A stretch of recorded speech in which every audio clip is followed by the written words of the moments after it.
Hola amigos, bienvenidos al episodio número 48 del podcast de Sin Excusa. Mi nombre es Braulio Cuevas, ya lo saben, y llevamos 48 episodios ya, 48 a 2 episodios de llegar al 50. Muy matemático este pedo. Y estoy muy feliz porque 50 episodios se dice fácil, pero requiere mucho esfuerzo creativo sobre todas las cosas. Pero bueno, no vamos a hablar de eso. El día de hoy traigo un episodio muy padre, muy especial, que va más o menos por la línea del episodio en el que hablé del el guión cinematográfico. Y como ya vieron en el título de este episodio, el día de hoy vamos a platicar de nada más y nada menos que el trabajo de un director de cine. ¿Cuál es su trabajo del director de cine? ¿Qué es lo que te hace? ¿Qué es lo que hace? ¿Cuál es su chamba en una película, no? Porque muchos dicen, ay, no, pues dirigir, ¿no? O sea, sí, pero tiene muchas labores dentro de la producción de una película. Y hoy les voy a contar cuál es el verdadero trabajo de un director de cine. Mi nombre es Braulio Cuevas, bienvenidos al episodio número 48 del podcast de Sin Excusa, tu podcast en el que vas a poder escuchar todo lo relacionado con el mundo del cine, reseñas de películas, videos informativos podcast informativos como este del día de hoy, recomendaciones, noticias y todo, absolutamente todo relacionado con la industria tan bonita que es la cinematografía. Entonces, bienvenido, ponte cómodo, agarra tu agüita, tu chelita, lo que tú quieras, tu coquita, lo que quieras. Ponte cómodo porque vas a escuchar pues el episodio número 48. Ajá. Y bueno, ¿cuál es el trabajo real de un director de cine? Pregunta. ¿Quién pregunta? No lo sé, pero yo lo voy a responder. ¿Cuál es el verdadero trabajo de un director de cine? ¿Por qué es la cabeza principal o el autor principal de una película? Bueno, cuando nosotros escuchamos la palabra o el término director de cine, obviamente se nos viene a la cabeza, no, pues es el capitán del barco, ¿no? Es el líder de la tropa, el que lidera, el que supervisa toda la película, el que la dirige. Y sí, en términos generales, eso es el director de cine, es quien está al mando de todo el equipo y de toda la producción de la película. Pero es a muy grandes rasgos eso. Realmente el director de cine tiene muchos deberes, muchas labores que hacer para la producción de una película y no es un trabajo muy sencillo, es un trabajo muy arduo. Y hoy pues vamos a platicar de eso, ¿no? El director, en general, sí, ya lo mencionamos, es el autor de la película, es el jefe, es el capitán del barco. Su trabajo inicialmente va a depender del tipo de película que estamos hablando. Y pues también del director del que estamos hablando, ¿no? Hay unos directores a los que les gusta mucho meterse, involucrarse en varias facetas de la producción y sobre todo cuando se trata de una película independiente, ¿no? Una película de autor, que porque suele ser más chica, una producción más pequeña en la que pues los directores tienen mucho más trabajo y mucha más relevancia en su papel, ¿no? De director. Pero igual hay otros cuyo rol es un poco más limitado, ¿no? Por lo general esto sucede cuando los directores trabajan en una producción grande, ¿no? Como las producciones de Disney, como las producciones de Marvel, por ejemplo. Pero de eso vamos a hablar un poquito más adelante, de qué es lo que pasa con ese rollo, ¿no? En términos generales, el principal trabajo de un director es comunicar. Yo así lo defino, comunicar. ¿Qué es lo que va a comunicar el director? ¿Qué es lo que tiene que comunicar? Bueno, pues va a comunicar su visión por medio de diferentes partes de la película. Sobre todo tiene que comunicarle al equipo su idea, su visión, su perspectiva, ¿no? Debe dar las indicaciones al equipo para transmitir su idea a camarógrafos, a maquillistas, al equipo de vestuario, a los sonidistas, a los editores, etcétera, etcétera. Tiene que enseñarles a ellos cuál es la perspectiva que el director quiere transmitir con ese guión, con esa película. Esa es su principal tarea. ¿Cómo lo logra? Bueno, para explicarlo mejor, yo creo pertinente explicarlo, contárselos por medio de las tres fases de una película. ¿Cuáles son las tres? Bueno, preproducción, producción y postproducción. El director tiene diferentes labores en cada una de estas. y pues hay que platicar sobre cada una, ¿no? Vamos con la primera. Esto lo hago así para que lo entiendan un poquito mejor, ¿no? Y para que sea más estructurada la, la información. En primer lugar, el director de cine en la preproducción. Bueno, de entrada la preproducción, ¿qué es? La preproducción es todo el proceso de planeación de una película que se da justo en el momento en que se aprueba un guión, en que se da luz verde a un proyecto. Entonces aquí cuando se empieza a planear el cast, quiénes van a ser los actores, dónde se va a grabar la película, quiénes la van a grabar, etcétera, etcétera. Es el proceso de planeación, por decirlo de alguna manera, por sintetizarlo de alguna manera, ¿no?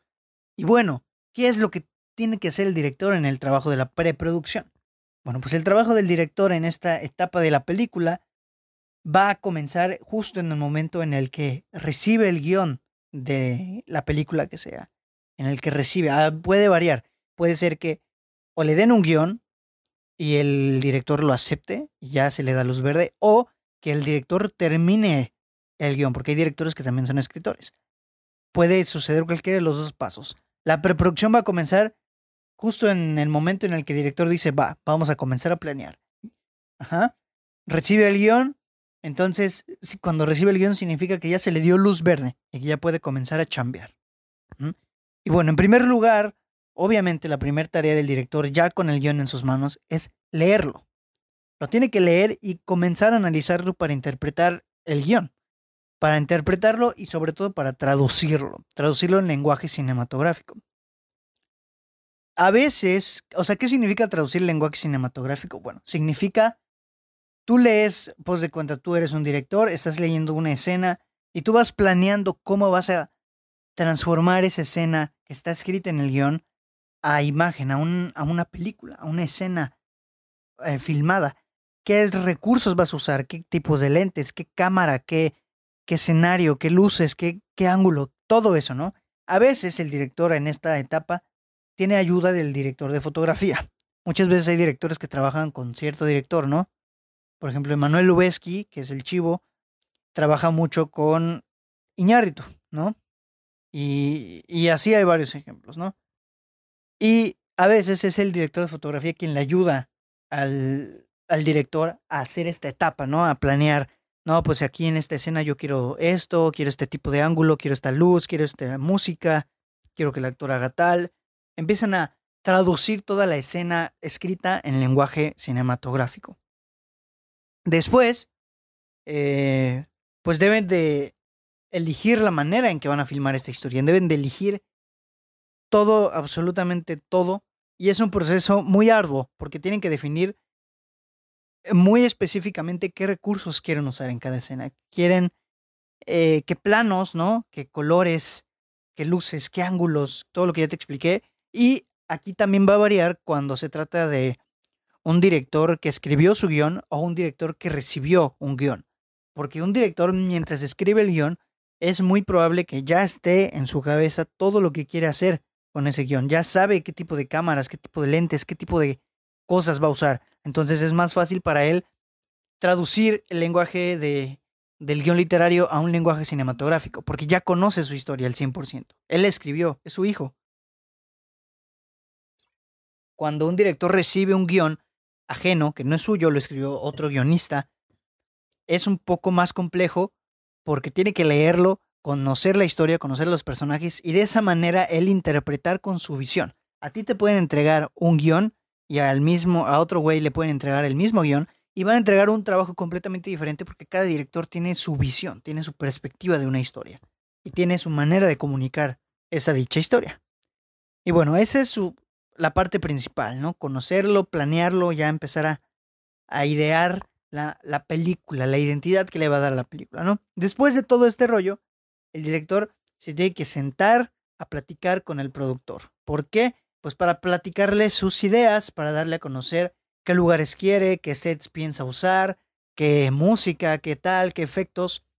Y aquí, con el propósito de pues, llegar a un acuerdo para tomar en cuenta el presupuesto y pues para ver que no se exceda el precio, ¿no? Porque a veces un director tiene que jugar mucho con el presupuesto. A veces no hay mucho, a veces hay muy poco, a veces hay demasiado. Y pues tiene que charlar, ¿no? Con esto, que en su mayoría de ocasiones es el director quien se encarga de apoyarlo. Digo, el productor. Una vez que ya el director definió absolutamente todos los recursos que va a usar en todas las escenas de todo el guión, o sea, fíjate nomás, es un trabajo muy duro y muy, muy, muy estresante. Tienes que tener mucho orden en tu cabeza, ¿no? Una vez que el director ya definió todo esto, llegó su momento de hacer el guión técnico. ¿Qué es un guión técnico? Bueno, un guión técnico es, hace cuenta como una tablita en la que se ponen cada una de las escenas y se describen cada uno de los planos, cada uno de los movimientos de cámara, cada uno de los sonidos, de los ángulos, las canciones, el tipo de luz, la posición, absolutamente todo, el movimiento. ¿Qué va a haber? No, aquí un close-up, de un close-up corte A se pasa a un plano secuencia lateral en el que vamos a ver los personajes, así, pero en formato de tabla. Haz de cuenta que tienes tus filas y columnas y arribita dice escena uno. Después la siguiente columna, ángulo 45 grados, o ángulo cenital, o algo, ángulo, ¿cómo, este ángulo, cómo se llama? Ay, se me fue el nombre. Ángulo nadir, ángulo contrapicado, ángulo picado, etcétera, etcétera, ¿no? Cada tipo de ángulos. Y después, haz de cuenta que la siguiente columna dice plano, ¿no? Plano general, plano detalle, enfoque tal, y así, con cada una de las escenas o de los elementos que va a ir en cada escena. Esto es un trabajo muy tedioso, muy, muy, muy tedioso, porque pues tienes que planear muy bien todo. Ya tienes que tener en tu cabeza todo lo que quieres hacer. Es muy tedioso, pero es muy necesario, ¿no? Para darle orden, para darle coordinación a tu película. Ujú. Después de que se hizo este arduo trabajo con el guión técnico, toca que el director comience su tarea de comunicar, de transmitir, ¿no? Tiene que hacer que esas ideas y planteamientos se entiendan por todo el crew. El crew es todo el equipo de producción. Tiene que hacer que su idea llegue a manos de todo el equipo de producción y que todo el equipo de producción la entienda, la comprenda y empiece a trabajar en cómo va a desarrollar eso, ¿no? Es lo que te decía yo al principio. Tiene que hacer que su visión se entienda por todo el equipo y por todos los departamentos. Pues, ¿cómo va a ser eso? Bueno, pues por lo general, los que trabajan en producciones porque ya saben cómo funciona el lenguaje cinematográfico. Ya saben, el director le dice un plano cenital, el camarógrafo ya sabe que es un plano cenital. Le dice sonido a tal, el sonidista ya sabe que trabajar con eso, ¿no? Pero los directores suelen usar como ejemplos a veces planos o referencias de otras películas, ¿no? Imágenes, música de otras películas para dar a entender qué es lo que quiere hacer, ¿no? Así que, no, yo quiero hacer algo como este estilo y te muestra una escena de una película, ¿no? Y ya el camarógrafo dice, ah, ok, entonces podemos hacer esto y esto, ¿no? Es importante que el director planee todo esto muy bien para no perder tiempo ni dinero, porque si en la hora de la producción no está bien coordinado todo, tienen que repetir la escena, no salió como se quiere, eso es tiempo que se pierde y por consiguiente es dinero que se pierde, ¿no? Entonces, una vez que todo el equipo ya está impregnado con esta idea que el director les transmitió, le toca hacer al director un plan de rodaje. ¿Qué es un plan de rodaje? Hace cuenta que es como un horario. Tiene que diseñar una especie de calendario en el que se van a señalar qué días se van a rodar tales escenas, ¿no? Esto para cuadrar por sobre todas las cosas la localización y así aprovechar, por ejemplo, todas las escenas que se graban en un mismo lugar, pero en diferente orden cronológico en la película, normalmente se graban el mismo día. ¿Para qué? Para no perder dinero, porque cada día de renta, por así decirlo, del lugar les cuesta a la producción. Tienen que cuidar mucho el presupuesto, ¿no?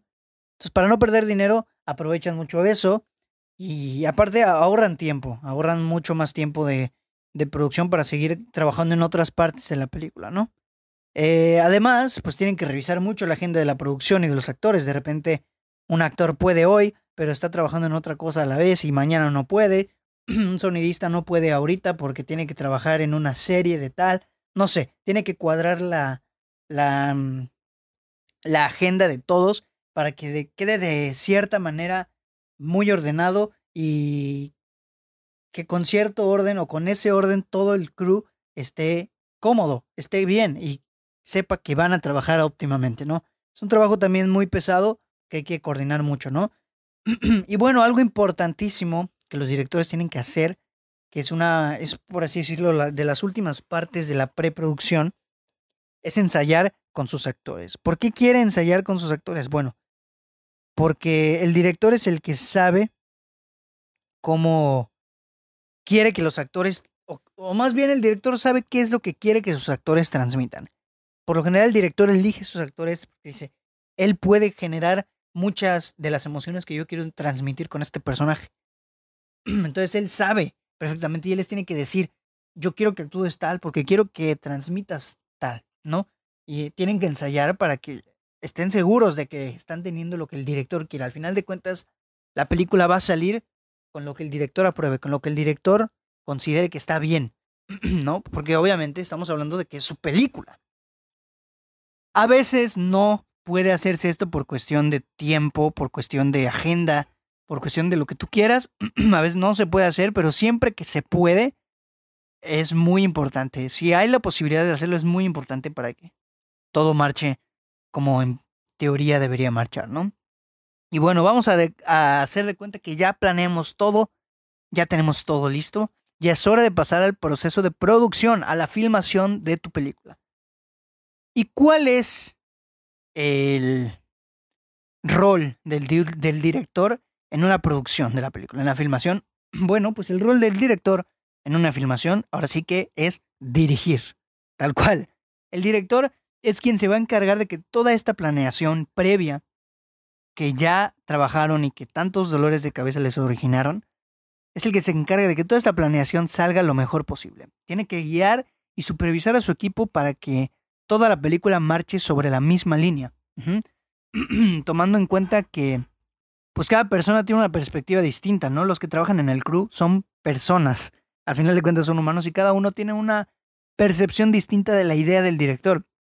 Entonces, mientras que el de fotografía interpretó tal, el de maquillaje lo pensó diferente, y pues entonces es ahí cuando entra el director y es el que se debe de encargar de supervisar que esto marche bien, que esto vaya por un mismo camino para que la película siga una misma línea, siga un estilo, por así decirlo, y vaya construyendo la identidad que es muy importante en una película y que no vaya saliendo, no, que la foto es triste, pero el vestuario es muy feliz y cosas así que no tienen nada que ver.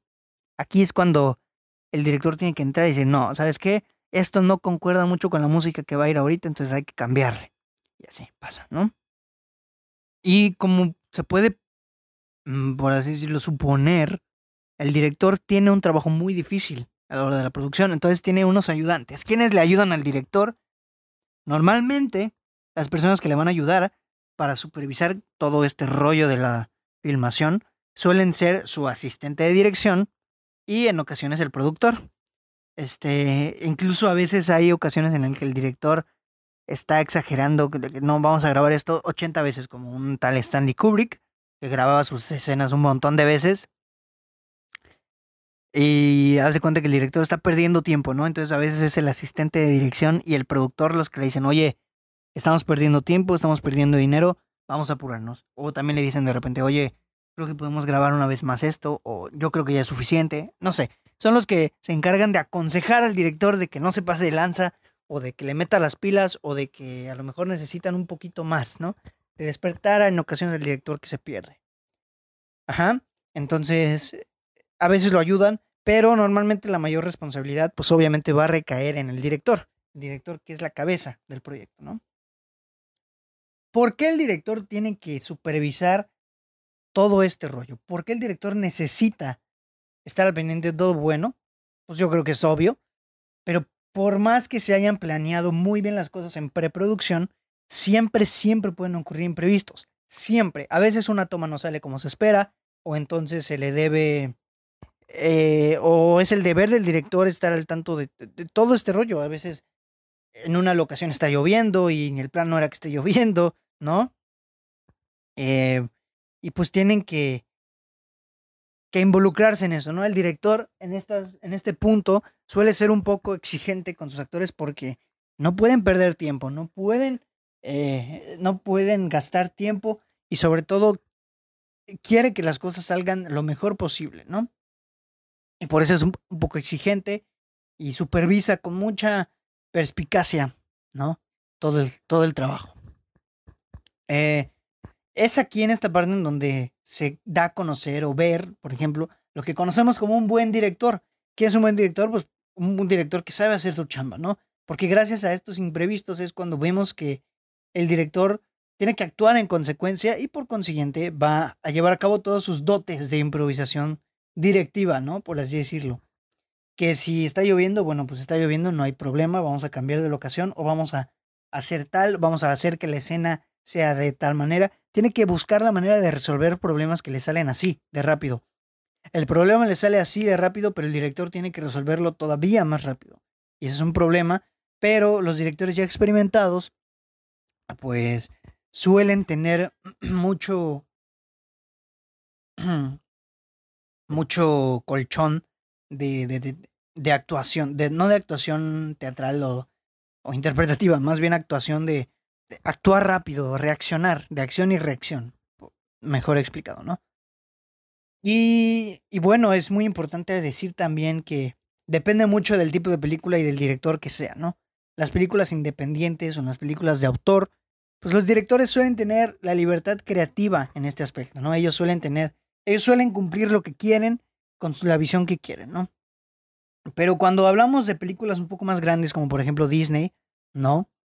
Que, que a veces los productores son los que tienen mucho peso en estas películas. Ellos a veces son los que mandan, ahora sí que los jefes, ¿no? El director no tiene tanta libertad creativa en películas de ese estilo como, por ejemplo, el live action de Aladdin, que está dirigido por Guy Ritchie, y Guy Ritchie es uno de los directores que más marcado tiene su estilo en el cine, ¿no? Y en la película no se ve nada de Guy Ritchie. ¿Por qué? Porque tiene como 300 productores atrás que le están dice y dice cómo tiene que hacer las cosas y cómo es que Disney quiere las cosas, ¿no? Así que los directores son prestanombres. Por eso, por ejemplo, ahorita Chloe Zhao, que es la recién ganadora del Oscar por Nomadland, va a dirigir The Eternals para Marvel. Entonces yo no creo que Marvel le da tanta libertad creativa a Chloe Zhao porque pues es Marvel. Marvel quiere un estándar en sus películas y no creo que le den tanta libertad, ¿no? A veces eso pasa, ¿no? Hay excepciones, por ejemplo, con Christopher Nolan, que Christopher Nolan es uno de los directores que hace blockbusters, pero que se ha ganado a pulso el hecho de que Warner en este caso le dé la libertad creativa que él quiera y que él pueda manejar y manipular su película a su gusto. No, es una excepción. Pero sí, suele pasar mucho esto de que los productores estén atrás de los directores diciéndole qué es lo que tienen que hacer, sobre todo en proyectos muy grandes como Disney, por ejemplo, o Marvel, ¿no? Y bueno, ya en este punto, pues ya platicamos de la preproducción y la producción. Hace cuenta que las filmaciones ya acabaron, ya se grabaron todas las escenas. Ahora lo que falta, que es la postproducción. Editar, montar, musicalizar, colorear, etcétera. ¿Y es la cuál es la chamba del director en postproducción, ¿no? A lo mejor puedes pensar, ya acabó el trabajo aquí, ¿no? El director ya dirigió, ya grabó lo que tenía que grabar. Pues no, estamos en preproducción, digo en postproducción. La película no se ha terminado. Todavía faltan procesos un poquito largos, ¿no? Para platicarte de lo que tiene que hacer el director en esta parte de la película, es importante, o más bien considero yo importante que dividamos la postproducción en, en varias partes, ¿no? Que son el proceso de montaje o la edición, la corrección de color, a veces los efectos especiales, si los hubiera, y la musicalización de la película. Si bien con respecto al proceso, por ejemplo, de montaje y edición, la participación del director va a depender mucho de él. Hay algunos directores a los que les gusta montar sus propias películas, editar ellos su propio material. Por ejemplo, los hermanos Cohen, ¿no? O Chloe Zhao, que Chloe Zhao fue la editora de su película, y los hermanos Cohen son los que los que montan sus propias películas, ¿no? O hay otros que trabajan con diferentes editores, ¿no? Al final de cuentas, estos editores van a seguir la línea o la idea que el director les haya planteado conforme el plan de rodaje, pero depende mucho del director, ¿no? Digo, igual puede ser que se meta y diga, no, ¿sabes qué? Esto al final no me convenció, no salió como yo esperaba, vamos a moverlo de lugar, ¿no? Ya el editor es el que se tiene que encargar de atender a las órdenes de su jefe, ¿no? Este, y bueno, pasa lo mismo igual con la corrección de color de las películas. La corrección de color es cuando, pues, como su nombre lo dice, colorizas, no sé si está bien dicho ese término, cuando le das color a la imagen. Haz de cuenta, tú grabas, si grabas con tu cámara normal tu patio, pues obviamente a veces puede pasar que el verde se vea un poquito opaco, que el cielo no se vea como quieres. Entonces es ahí cuando entra la corrección de color. ¿Quieres más brillo en el pasto? Bueno, pues le subes más la intensidad al color en edición, en la corrección de color. Em, es para darle identidad también a la película. Si quieres tu película se vea como triste, pues la corrección de color tiene que darle un tono azul, etcétera, ¿no? Y así.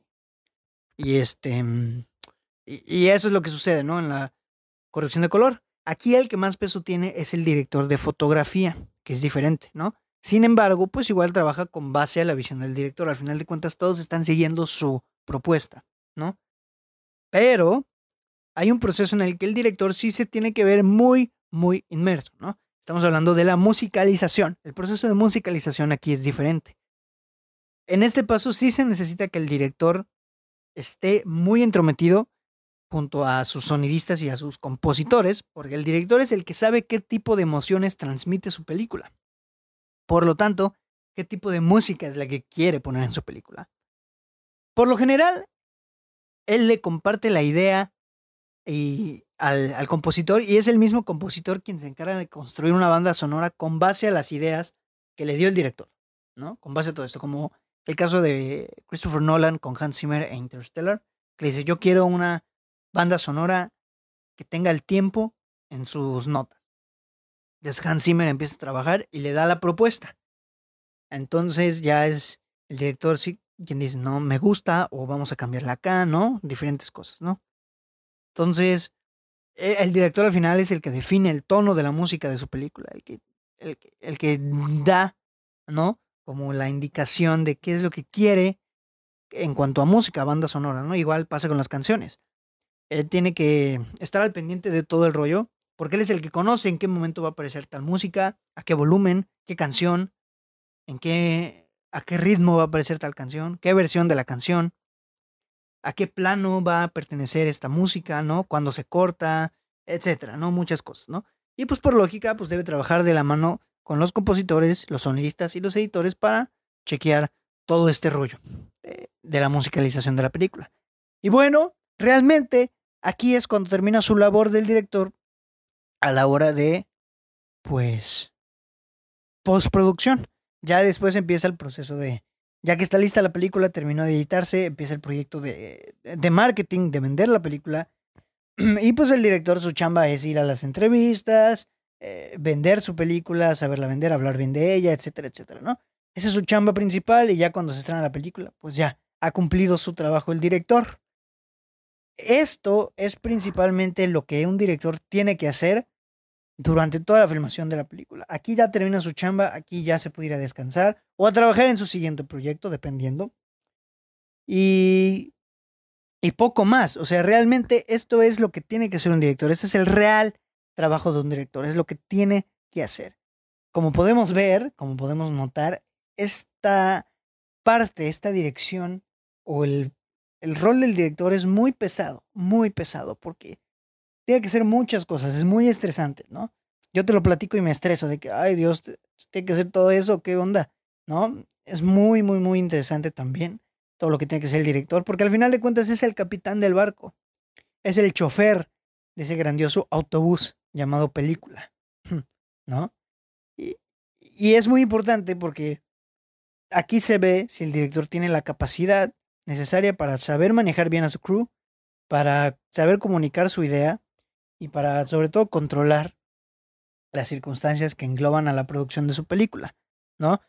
Y pues bueno amigos, esto no creo que haya que agregar nada más. En términos no tan generales, más profundos, es lo que tiene que hacer un director para comunicar, para trabajar en su película. Es su trabajo real. Es el verdadero quehacer de un director de cine. Un trabajo muy duro, muy arduo y que sin duda alguna tiene mucho, mucho mérito. Demasiado, diría yo. Es grandiosa la labor de un director. Y los que lo hacen es porque de verdad aman hacer películas, ¿no? Hay grandes directores que ya tienen su sello, ¿no? Y pues hay que valorar, ¿no? El trabajo de los directores. Y bueno, amigos, con esto concluyo el tema de la semana. Con eso concluimos el tema sobre la labor del director, la real labor del director. ¿Y qué es lo que sigue, amigos? Pues ustedes ya lo saben. Sigue nada más y nada menos que el noticiero sin excusa. Así que bienvenidos a un nuevo segmento del noticiero sin excusa.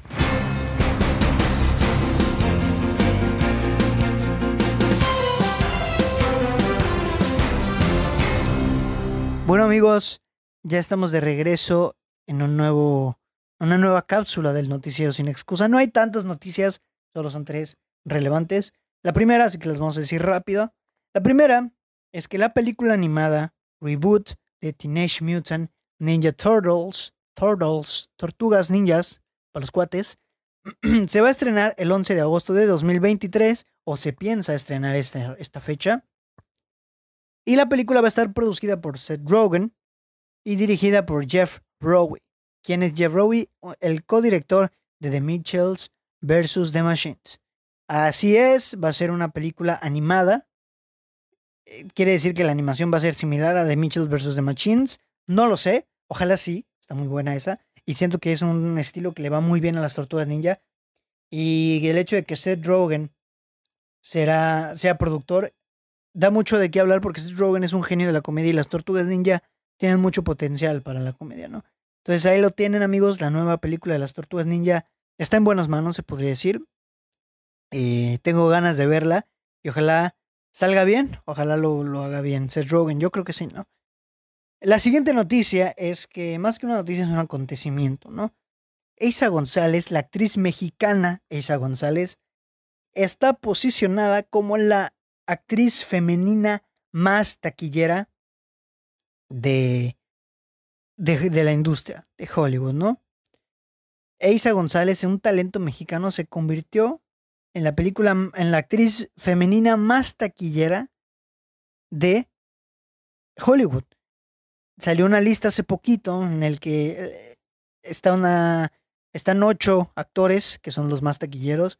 En el primer lugar está Samuel L. Jackson, en el segundo Tom Holland, en el tercero Liam Neeson, en el 4 Will Smith y en el quinto Eiza González, ¿no? Y eso es muy bonito, ¿no? Es muy padre. Es sobre todo orgullo, porque nos faltan los mexicanos. Ya saben, el peor enemigo de un mexicano es el mismo mexicano. Nos salen los, ay, ni tiene talento ni sabe actuar. Güey, si no supiera actuar, no estuviera en donde está. ¿Estás de acuerdo? Si no supiera actuar, no estuviera en Hollywood. Hollywood, una de las industrias más pesadas y duras, ¿no? Y claro que sabe actuar. Es una actriz muy talentosa, yo creo, Eiza González. Y sobre todo, es un orgullo que sea la actriz más taquillera, actriz más taquillera de Hollywood en los tiempos actuales, ¿no? Es un orgullo y bravo por Eiza González. Si no tienes novio y quieres salir a pasear un rato, un día, no sé, estoy disponible, no pasa nada. Puede ser, no lo sé. Pero bueno, vamos a la siguiente noticia, que es la última. Y es que ayer, bueno, yo estoy grabando el viernes 4. Entonces ayer jueves 3 de, de junio, salió la lista oficial de la selección del Festival de Cannes, ¿no? Entonces, ¿cuál es la noticia de esto?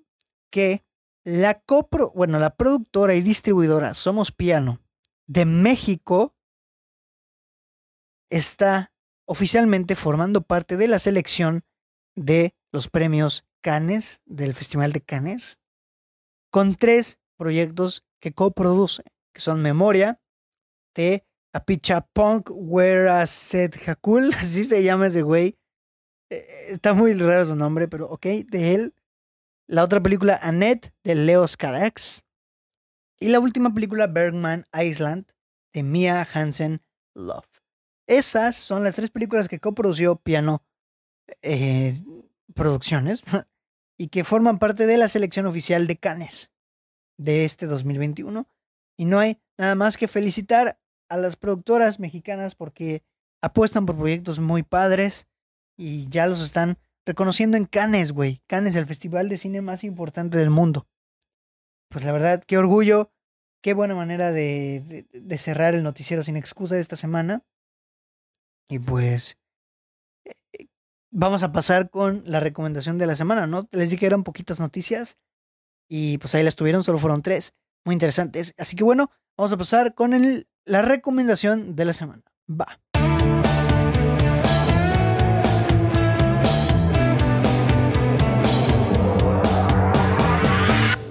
Bueno amigos, bienvenidos a una nueva recomendación semanal. Esta vez solo les traigo una película únicamente. ¿Qué película es, Braulio? Bueno, pues esta película es una película francesa llamada La Haine, o por su traducción, El Odio. Ujú.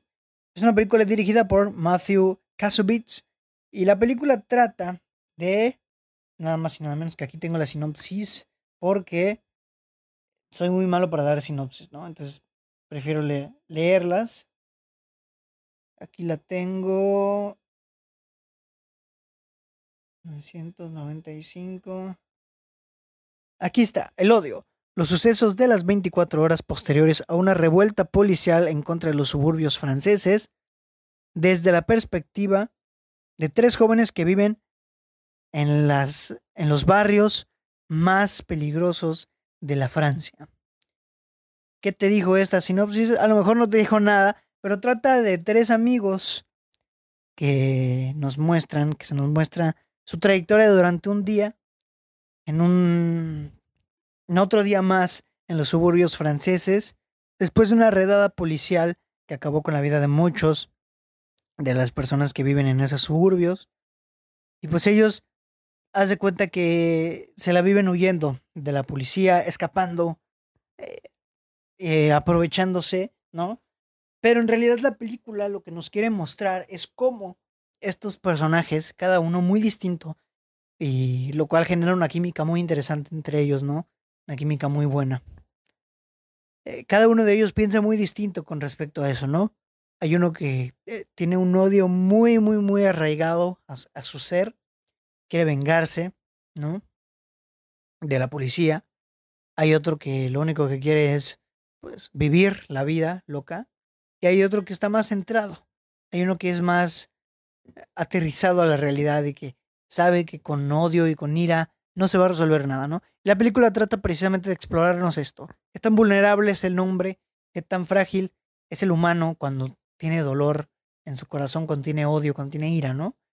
Que, cómo caemos, cómo nos destruimos entre humanos solo por un conflicto de intereses. Y pues esto explora la película tocando muchas temáticas sobre discriminación racial, abuso de poder, problemas, ¿no? Sociales de Francia. Y sobre todo es muy interesante porque nos muestra un lado de la Francia que no conocemos, ¿no? O que no conocíamos. Nos muestra un lado de Francia que no se nos muestra normalmente en el cine. No es la Francia romántica en el que todos los hipsters están tomándose un café, tocando piano, pintando, paseando, visitando la Torre Eiffel. No, aquí es una Francia muy atacada por el conflicto policial, por la violencia, y en el que todo se trata del día a día, del suburbio. Y es muy interesante el ejercicio, ¿no? Una fotografía preciosa, hermosa. Es una película en blanco y negro. La fotografía es espectacular, está muy bien hecha su foto. En general la película está muy bien hecha, muy bien montada, muy bien actuada sobre todo. Y es una película fuerte, no tanto porque haya tanta violencia, que sí la hay, pero la fuerza de esta película recae más en el conflicto humano de los personajes, ¿no? Es una muy buena película que si no tienes nada que ver, pues puedes ver. Que no te asuste que sea francesa y en blanco y negro, porque eso poco o nada tiene que ver con que sea una buena película, está extraordinaria. La puedes ver en donde, en Movie, ahí está de manera legal, en la plataforma Movie, o pues en otras partes recónditas de la internet, en donde tú ya sabes dónde buscar, ¿no? Pero yo no te voy a decir. Y ahí la pueden encontrar. Véanla, está buenísima, me encantó la película. No la había visto, la vi esta semana. Me estoy dando cuenta de que les estoy recomendando últimamente películas que he visto a lo largo de la semana. Y, y está bien, ¿no? O sea, al final de cuentas les estoy recomendando algo, ¿no? Está muy buena, véanla, vale mucho la pena. Y les va a hacer reflexionar mucho sobre ese rollo, ¿no? Y pues bueno, amigos, con esto cierro la recomendación semanal. Gracias por escuchar este episodio. Ya vamos cerrando. Este episodio muy interesante sobre la labor de un director en una película. Una labor muy importante. Ya vieron por qué. Y pues bueno, espero que les haya gustado mucho. A mí también me gustó. Ya sabes que el podcast está disponible en Spotify, Apple Podcast, Anchor y YouTube, ¿no? Estamos en el episodio 48, a 2 episodios de llegar al episodio 50 y estoy muy contento. Muchas gracias por el apoyo. Espero que te haya gustado mucho este episodio. Compártelo si te gustó, ¿no? Síguenos en Instagram, dale like a la página en Facebook. Estamos en Sin Excusa en las dos redes sociales, ¿no? También sigue el podcast en Apple Podcast, en Google Podcast, digo en Spotify, ¿no? En Google Podcast ya no. Y en YouTube, si me estás escuchando por YouTube, suscríbete, activa la campanita. Hay nuevo video hoy viernes, de hecho voy a subir un nuevo video. Seguramente cuando estés escuchando este podcast ya habré subido el video, entonces espero que te haya gustado. Y pues bueno, sin nada más que agregar, mi nombre es Braulio Cuevas y te escucho en el siguiente episodio del podcast de Sin Excusa. Bye.